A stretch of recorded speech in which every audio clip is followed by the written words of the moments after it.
For my final project, I have decided, instead of writing a paper, to do a podcast about the way that technology has influenced globalization. There are many ways that technology has influenced globalization, and there are also many reasons that I've decided to discuss this topic. One of the reasons I've decided to discuss this topic is I am an informatics major, and I'm also a political science minor, and my cognate for informatics is political science. Globalization interests me. Also, technology interests me, so it made sense to try to do a topic on two things that interested me. It's especially interesting to me how technology has shaped globalization. Technology has been created faster and faster.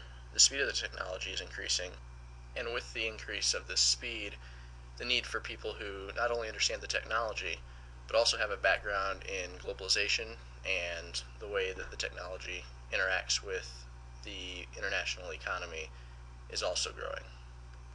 There are many different types of technology that have helped to shape globalization and the way the international political economy has changed with globalization. One of the biggest ways is computers. Also, phone lines, the availability of phone lines in different parts of the world, broadband internet, automated manufacturing, portable devices, the creation of digital media, record digitization. There are also many other things that have shaped, but those are the things that I've decided to focus on. Computers have created an environment where, in addition to mass amounts of storage, they have created an area where records can be kept very easily and digitally, which makes the transfer of these records very easy. It also makes the transfer of funds around the world extremely easy, and they can move at light speed. It also creates an environment where call centers are easily created.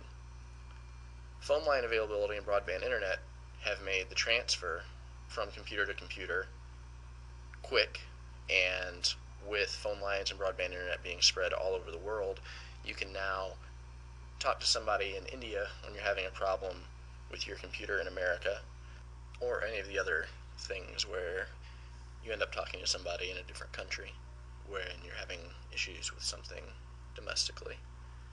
Another area where technology has changed the international economy is in automation. There are many things that have been automated, including using robots to build automobiles, assemble electronics, in food production.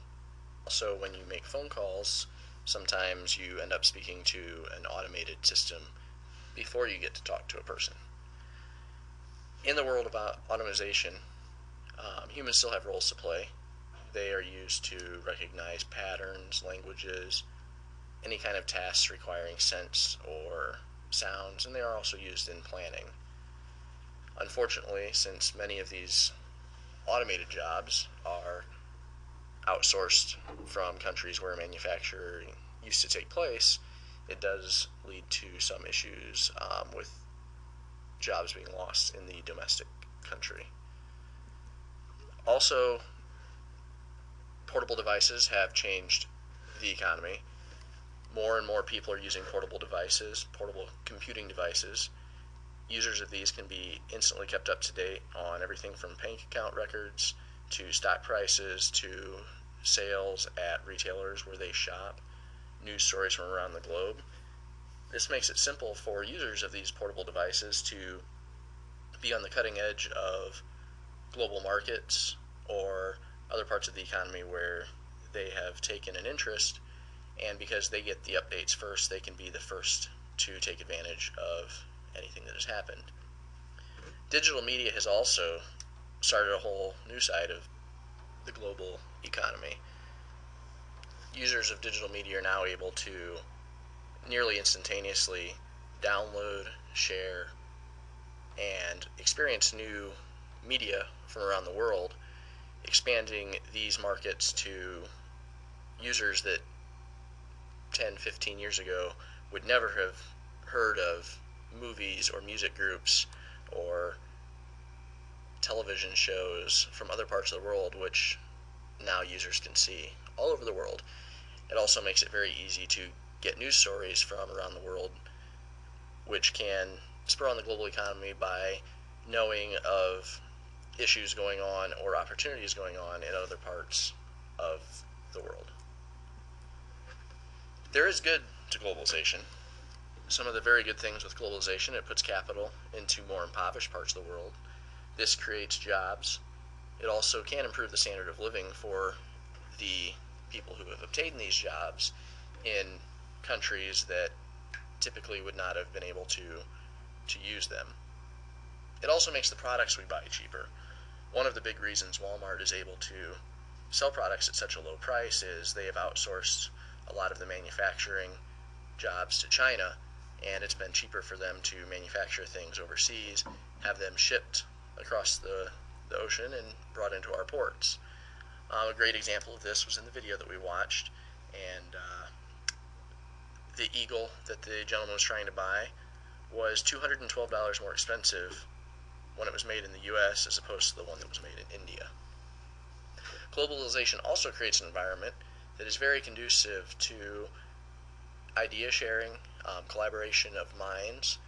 When you have people around the world who can teleconference and communicate instantly about ideas they may have or issues that are coming up in any parts of their business, it really is a good thing to be able to troubleshoot and to do research and things in this way, because you're tapping into a much larger pool of talent than was previously possible. But there is bad to globalization. Globalization does lead to an outsourcing of jobs. This leads to a lowering of average income in the country that's shipping the jobs out. There are several states in the U.S. that have found manufacturing jobs being shipped to Mexico or China, and the people who had previously held those manufacturing jobs are having trouble finding jobs that pays the same so that they can keep the standard of living that they're used to. Globalization can also lead to a growing income inequality, because the people at the top of the income bracket who own shares and own the company are still making the money, and the people at the other end who their jobs have been outsourced are losing some income. It does create a bit of a disparity in the country that's shipping out the jobs. Globalization also can have a negative impact on the environment. In some countries, such as China, China does not have very good restrictions on their pollution controls, and so what will happen is, because manufacturing jobs get shipped to China, China does not have the same laws on pollution as the U.S. does. Therefore, there is a greater level of pollution put into the air, water, and land around the manufacturing facilities, and also the possibility for contaminants to be put into the products that they are being made is a reality. Globalization will continue to grow. Technology is going to continue to play a large role in the growth of the international economy. It'll be very important for people involved in the international economy to understand how technology will affect globalization, and this will make sure that the good ideas and the good parts of globalization are increased and taken advantage of, while also ensuring that as the technology advances and globalization increases, the people and the environment are not taken advantage of.